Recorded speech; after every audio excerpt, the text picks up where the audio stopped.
जय हिंद फ्रेंड, मैं हूँ यहाँ पे आपके सामने। मैं आपको स्पेशल सब्जेक्ट को रिकवर कराऊंगी जो कि एनसीसी का है। तो आज हम स्टार्ट करते हैं जीएस के। ये देखिए, ये है बी सर्टिफिकेट एग्ज़ाम के लिए और सी सर्टिफिकेट एग्ज़ाम के लिए एनसीसी एयरविंग स्पेशलाइज बुक। ये आपको जो एनसीसी का DGNCC वाला जो ऐप होता है उससे आप इसे डाउनलोड कर सकते हैं। तो आज हम स्टार्ट करने जा रहे हैं specialized book for NCC Airwing. Starting topic. The first topic of this book is general services. देखिए ये general services knowledge. The first topic of this chapter is ranks. Rank is very important. Rank याद करना बहुत ज़रूरी होता है, वो भी फ्लो में। जैसे कि आर्मी में फील्ड मार्शल इक्विवेलेंट होती है, नेवी में admiral of the fleet and air में होती है martial of the Indian air force. ये आपको इस टाइप से याद होना बहुत ज़्यादा ज़रूरी है।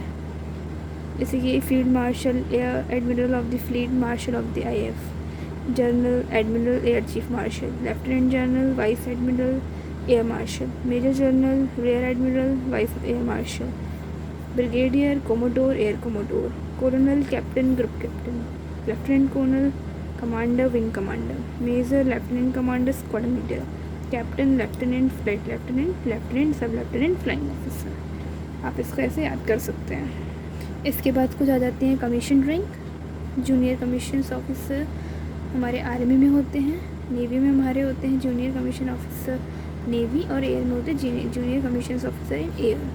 तो इसमें सूबेदार मेजर, मास्टर चीफ पेटी officer class first class, master warrant officer, सूबेदार, मास्टर चीफ पेटी officer second class and warrant officer, नायब सूबेदार, चीफ पेटी officer and junior warrant officer. अब कुछ आती है non commission rank.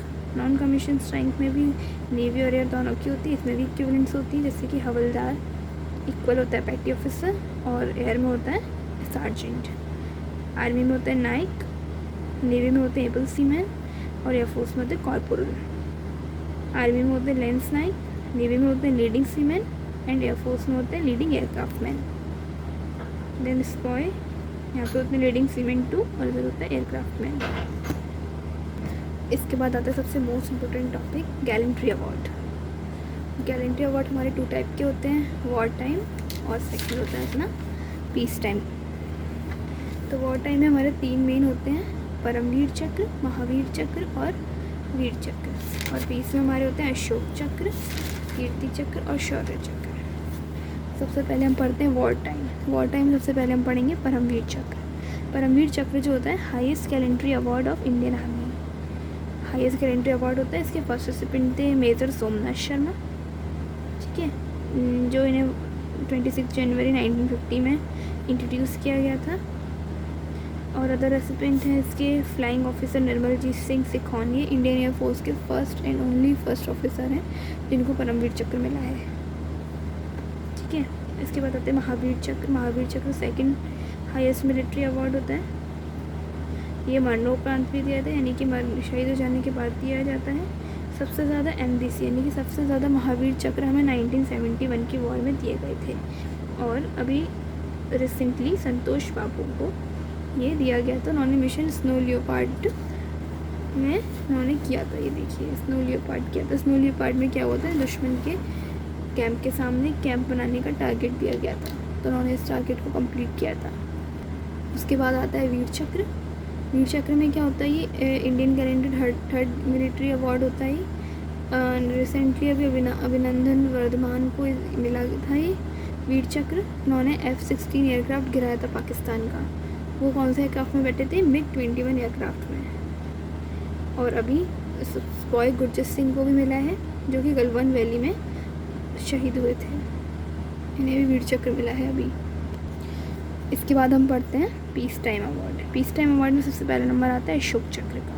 Ashok Chakra series of awarded are the open to civilians also. जो हमारे वॉर टाइम थे वो केवल हमारे आर्मी लोगों के लिए, एयर और नेवी वाले लोगों के लिए था, केवल आर्म्ड फोर्स में था, लेकिन ये सिविलियंस को भी मिलते हैं पीस टाइम अवार्ड जो होते हैं, ठीक है। तो ये जो अशोक चक्र है ये अपना परमवीर चक्र के इक्विवेलेंट होता है, ठीक है।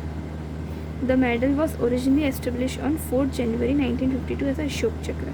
4 जनवरी 1952 में इसको नाम दिया गया था अशोक चक्र। इसके रेसिपेंट इनको किन किन को मिला है, हवलदार बच्चेदार सिंह, इनके फर्स्ट थे जिन्होंने मिला था। और श्री अमृतलाल मेहरा, ये पहले यंगेस्ट पर्सन थे जिन्हें मिला था, एमपी से थे हमारे। और नीरजा बनर्जी, आपने पिक्चर देखी होगी नीरजा, उसमें जो थी फ्लाइट अटेंडेंट थी, ये भी फर्स्ट फीमेल थी जिन्हें अशोक चक्र दिया गया था। और अभी रिसेंटली बाबू राम को अशोक चक्र दिया था ना, जम्मू कश्मीर पुलिस में थे। सेकंड नंबर पे आता है हमारा कीर्ति चक्र। कीर्ति चक्र किसके इक्विवेलेंट होता है, महावीर चक्र के इक्विवेलेंट होता है। 1967 से पहले से हम अशोक चक्र क्लास 2 के नाम से जानते थे, लेकिन फिर उसका नाम कीर्ति चक्र रख के दिया गया। और BBL दत्त से जो उन्हें सबसे पहले मिला था। और अभी रिसेंटली सैपर प्रकाश साधक को मिला है कीर्ति चक्र। इन्होंने जम्मू कश्मीर में ऑपरेशन किया था, कोई ऑपरेशन मिला था, इन्हें टास्क मिला था, इसे इन्होंने कंप्लीट किया था, तो उन्हें इस अवार्ड से नवाजा गया था।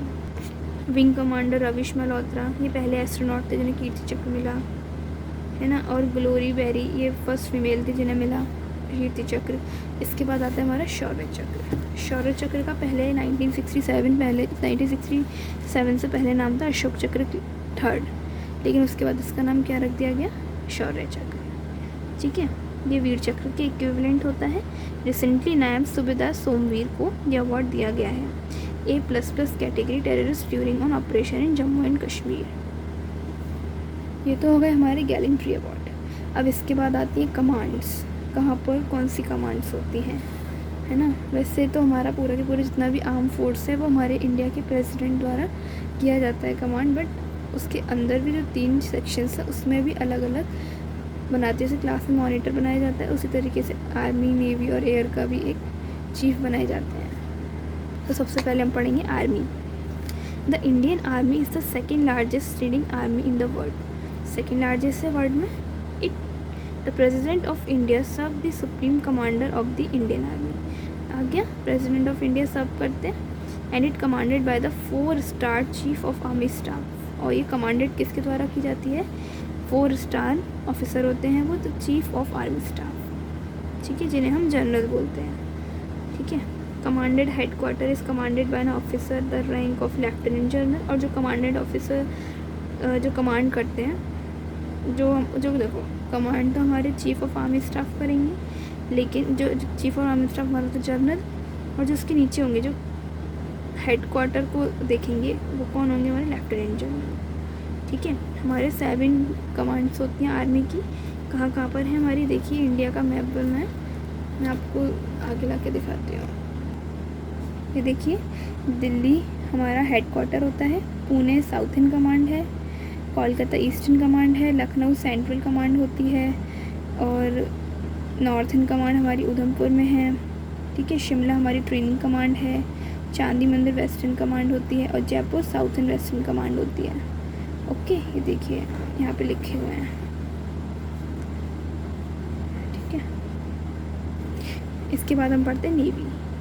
Our country covered almost from 3 side with the water. जो हमारी इंडिया है वो 3 साइड से वाटर से कवर्ड है। इस टाइप से इधर जो चीज़ें हैं ये वाटर है इधर पूरा। ठीक है, और ऊपर पूरे में लैंड है। ठीक है, अब नेवी ठीक है, the sea around India is impact on the Indians freedom, trade, commerce and culture. ये जो सी हमारे आसपास ओशंस हैं, ये अपने इंडिया की ट्रेड और इन सबको फैलाने का काम करता है, ट्रेड वगैरह को। द इंडियन नेवी, भारतीय नौसेना, is the naval branch of the Indian arm force. The president of India serves as the supreme commander of the Indian navy. Okay, the chief of naval staff is the four star officer in rank of admiral. जो admiral होते हैं वो command करते हैं navy को। ठीक है, ये हमारा 5 अगस्त को हमारा नेवी डे मनाया जाता है। ठीक है, ठीक है, chief of navy commands Indian navy. ठीक है, integrated headquarter of ministry of defence is located in new Delhi. इनका जो इंटीग्रेटेड हेडक्वार्टर है वो न्यू दिल्ली में है। ठीक है, नेवी डिवाइडेड इन 3 कमांड। अब देखिए, इंडिया तो नीचे से पानी से, ऊपर तो नेवी का काम है ही नहीं, तो नीचे ही नीचे इंडिया नेवी की 3 कमांड्स होंगी। एक होती है मुंबई, कराची और विशाखापट्टनम। देखिए, western command Mumbai, southern command Kochi और ईस्टर्न कमांड विशाखापट्टनम। ठीक है, अब इसके बाद आ जाती है air force. Indian air force is the youngest of the 3 services. ये यंगेस्ट है सबसे ज़्यादा। It is air arm of the Indian arm force. Air arm है ये इंडियन एयरफोर्स का। 4th लार्जेस्ट होती है। जो हमारी इंडियन नेवी है, सॉरी इंडियन एयरफोर्स है, वो 4th लार्जेस्ट है वर्ल्ड में। Okay, it come into the existence in year 1932 में आई थी है। Indian air force comprise the fighter aircraft, transport aircraft, bomber and helicopter, ये सब चीज़ें आती हैं इंडियन एयरफोर्स में। The president of India supreme command of the IAF, ये भी सुप्रीम कमांड होते हैं ना। उसके बाद होता है the chief of air staff और चीफ एयर मार्शल। देखो, general, admiral and air chief martial, ये तीनों सेम रैंक पे होता है। तीनों ही अपनी अपनी कमांड्स को क्या करते हैं, कमांड करते हैं। ठीक है, अब head quarter. Indian air force is commanded by the chief of air staff. The staff of air head quarter consist of 3 branches: air operation, administration branches और मेंटेनेंस। ठीक है, 3 ब्रांच होती है इंडियन एयरफोर्स की। ठीक है, the Indian air force is organize into the 7 command which are control by the head. इसकी 7 command होती है। ठीक है, अब देखिए मैं आपको कमांड दिखाती हूँ। ये रही इसकी 7 कमांड। इसकी सेंट्रल एयर कमांड है हमारी इलाहाबाद में, ईस्टर्न कमांड है शिलोंग में, साउथर्न एयर कमांड है Thiruvananthapuram, south and western air command है गांधीनगर, और वेस्टर्न कमांड है न्यू दिल्ली। ये तो हो गई 5 ऑपरेशनल कमांड। ठीक है, इसके बाद आती है फंक्शनल कमांड। फंक्शनल कमांड कौन सी होती है, ट्रेनिंग और मेंटेनेंस। ट्रेनिंग कमांड कहाँ पर, इसकी बेंगलुरु में, और मेंटेनेंस कमांड कहाँ इसकी, महाराष्ट्र नागपुर में।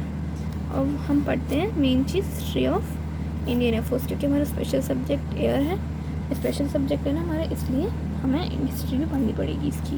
The government pass the IAF bill on 4 April 1932।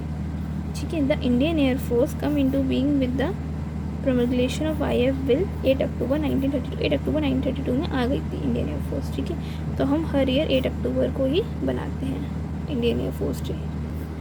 ये कुछ ब्रांचेस हैं इंडियन एयरफोर्स की, जैसे flying branch, navigation branch, education branch, medical branch, administrative branch, logistics branch, metrology branch और इंजीनियरिंग ब्रांच। ये सब अलग अलग ब्रांच होती हैं, ये मैं आपको भी आके बताती हूँ। ये एक चार्ट है, इस चार्ट के ज़रिए आप इजीली सारी चीज़ें समझ सकते हैं। जैसे देखिए प्रेसिडेंट कौन होता है, हमारे सुप्रीम कमांडर होते हैं ना। ठीक है, प्रेसिडेंट के अंदर नीचे आते हैं डिफेंस मिनिस्टर हमारे। ओके, डिफेंस मिनिस्टर हमारे 3 चीज़ों में डिवाइड कर देते हैं, आर्मी, एयरफोर्स एंड नेवी। ठीक है, प्रेसिडेंट डिफेंस मिनिस्टर को गाइड करते हैं, डिफेंस मिनिस्टर इन तीनों को कर देते हैं।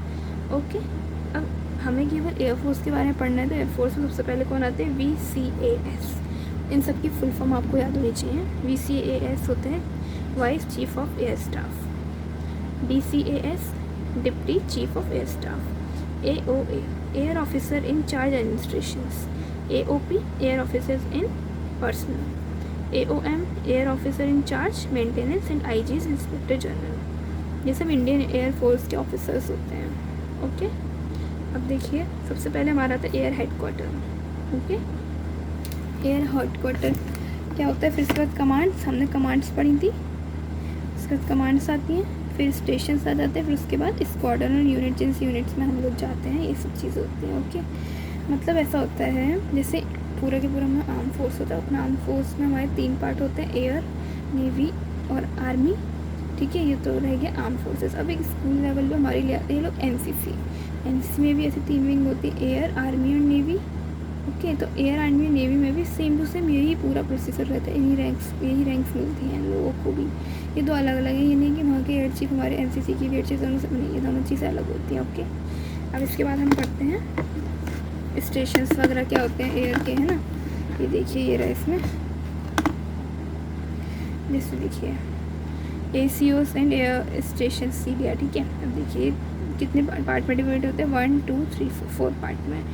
Flying, COO means chief operation officer, CADM यानी चीफ एडमिनिस्ट्रेशन ऑफिसर, और CEGNO मतलब chief engineer officer, engine officer. मतलब ये सब क्या है, 4 ऑफिसर्स होते हैं। इन 4 ऑफिसर्स के अंडर में सारी चीज़ें रहती हैं। देखिए, चीफ ऑपरेशन ऑफिसर के अंडर में क्या रहता है, ATC, MET, navigation, flight safety, ATC मतलब air traffic control, metrology, navigation and climate safety, SAC administration की उसमें कौन कौन सा रहता है, अकाउंट, एजुकेशन, कैटेगरी कौन कौन सी है, सिक्योरिटीज़ की, वर्क, मेडिकल, ATMs का।